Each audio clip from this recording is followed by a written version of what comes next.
Halo, halo, apa kabar? Assalamualaikum warahmatullahi wabarakatuh. Senang sekali saya Harus Arif bisa kembali menjumpai Anda semua.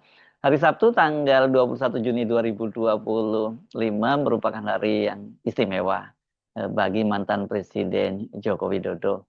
Dia merayakan ulang tahunnya ke-64 dan ini dirayakan secara sederhana oleh para pendukungnya di rumah Joko Widodo di Jalan Kutai Utara Sumber, Kota Solo.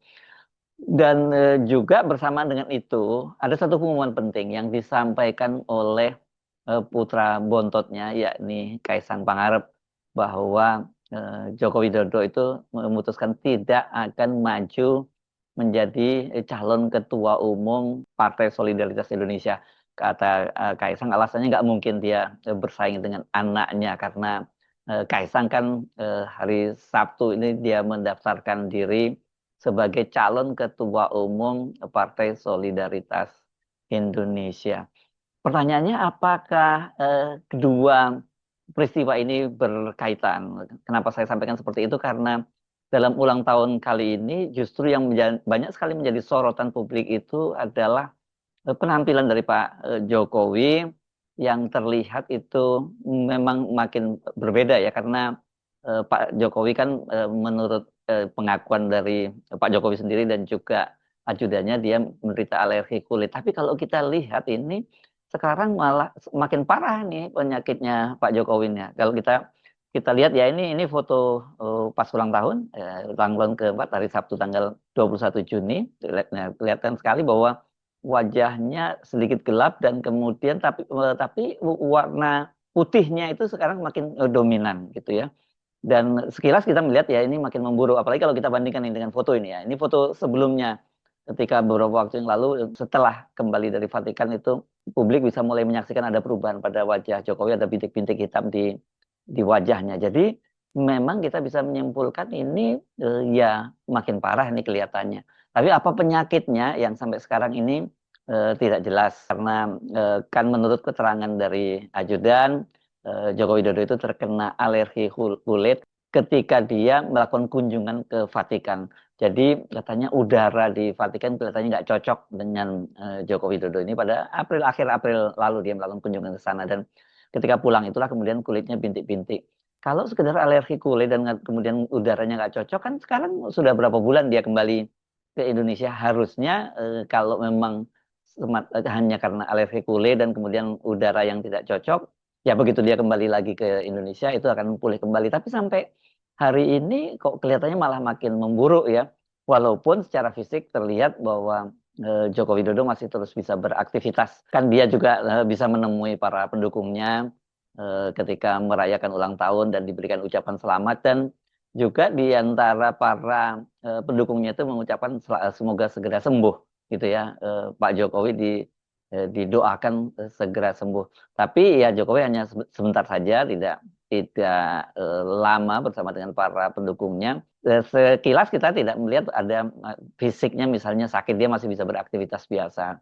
Jadi apa sesungguhnya penyakitnya Joko Widodo itu? Karena kalau menurut pengakuan dia kulit, tapi penyakit alergi kulit, tapi kalau alergi kulit kok berlangsung begitu lama. Ada juga yang menduga bahwa Jokowi itu menderita penyakit yang cukup langka ya, yang disebut sebagai sindrom Stephen Johnson.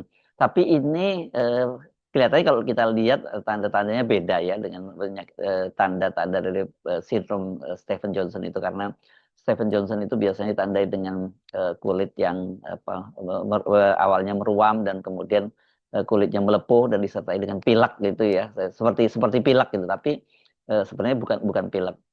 Nah, kita tidak bisa menyimpulkan apa sesungguhnya penyakit dari Jokowi. Cuman kalau kita melihat secara kasat mata memang terjadi pemburukan. Apakah itu yang menjelaskan mengapa kemudian Joko Widodo ini tidak jadi maju menjadi Ketua Umum Partai Solidaritas Indonesia? Karena apa? Karena sebelumnya kan memang dikabarkan bahwa Jokowi itu akan maju untuk menjadi Ketua Umum Partai Solidaritas Indonesia. Dan pada waktu itu dia ketika sebelumnya kan Jokowi juga gadang-gadang dia menjadi Ketua Umum Partai Persatuan Pembangunan. Tapi ketika kemudian ditanya oleh wartawan, dia menyatakan saya di PSI saja. Dan soal dia akan jadi ketua umum PSI ini kan juga menurut Sekjen PSI pada waktu itu Raja Juli Antoni ketika dia berkunjung ke Solo dan dia menanyakan kesiapannya dari Jokowi untuk menjadi ketua umum PSI, pada waktu itu dikatakan bahwa Jokowi sedang menimbang-nimbang dengan sangat serius. Nah, tapi kalau sekarang kemudian dia memutuskan tidak maju dan menyerahkan jabatan ketua umum PSI itu ke Kaisang, tentu jadi tanda tanya buat kita, apa kalkulasi politiknya? Apakah betul-betul ini semata-mata ada pertimbangan kalkulasi politik atau ada kaitannya dengan kesehatannya Jokowi? Karena Jokowi ini kan sekarang memang kelihatan sekali kalau dia banyak menanggung beban ya, soal-soalan ijazah. Dia kemudian juga persoalan desakan dari para purnawirawan yang mendesak agar MPR melakukan pemakzulan terhadap putranya Gibran Rakabuming. Ini tentu saja membuat Joko Widodo ini jadi under pressure. Bisa saja itu penyakitnya tadi karena dia karena under pressure, tekanan yang sangat sangat berat. Lalu bisa saja itu hanya gejala biasa saja. Tapi kalau kemudian dikait-kaitkan dengan PSI, nah ini tentu saja sangat menarik. Apa kalkulasinya akhirnya Jokowi itu menyerahkan PSI ke Kaisang Pangarep? Karena kalau kita lihat saat ini, ya, tentu saja Jokowi itu tidak boleh dibilang dia tidak berpartai karena setelah dia dipecat dari PDIP kan kemudian sampai sekarang dia belum memutuskan kemana bergabung.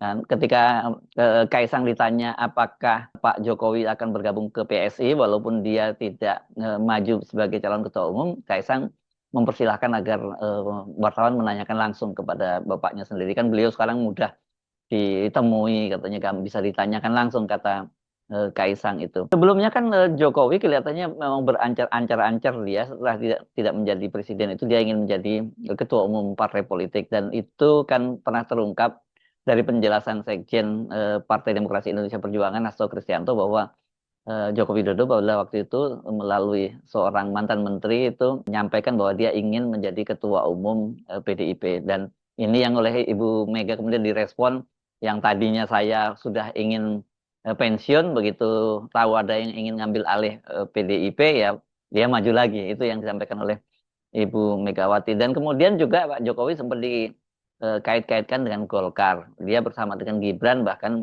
pada waktu itu dikabarkan akan bergabung dengan Golkar. Ternyata walaupun Golkar itu kemudian dipimpin oleh kroninya, oleh proksinya, yakni Bahlil Lahadalia, ternyata baik Pak Jokowi dan juga Gibran juga tidak jadi bergabung dengan Golkar. Jadi mereka ini sekarang partyless ya, tidak punya partai. Kalau Pak Jokowi masih ingin terus cawe-cawe terus dalam pemerintahan, makanya paling smooth ya dia harus mempunyai partai.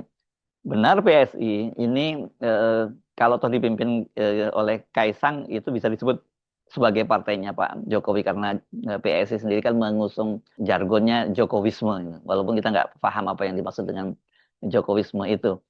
Tetapi kalau kemudian dia menyerahkan ini sepenuhnya kepada Kaisang, apakah kemudian PSI ini bisa jadi partai yang diperhitungkan gitu masuk di parlemen dan bisa bicara di pentas nasional? Pada waktu Kaisang yang menjadi ketua umumnya dan bapaknya masih menjadi presiden saja, partai itu tidak bisa masuk ke parlemen ya, gagal masuk parlemen. Apalagi kalau sekarang Pak Jokowi sudah tidak lagi ada di tampuk kekuasaan. Jadi ya PSI itu dia akan bertarung seperti partai-partai lainnya, bahkan bahkan bukan seperti partai yang lain yang dalam kekuasaan, dia ada di luar kekuasaan, dan itu rasanya akan sangat berat. Ya, sudah ditopang oleh kekuasaan saja, dibantu oleh aparat penegak hukum dan sebagainya, mereka tidak bisa lolos ke parlemen, apalagi sekarang ini Pak Jokowi sudah tidak lagi berkuasa. Tentu Pak Jokowi masih bisa cawe-cawe, tapi tidak sedikdaya pada waktu dia masih menjadi presiden gitu.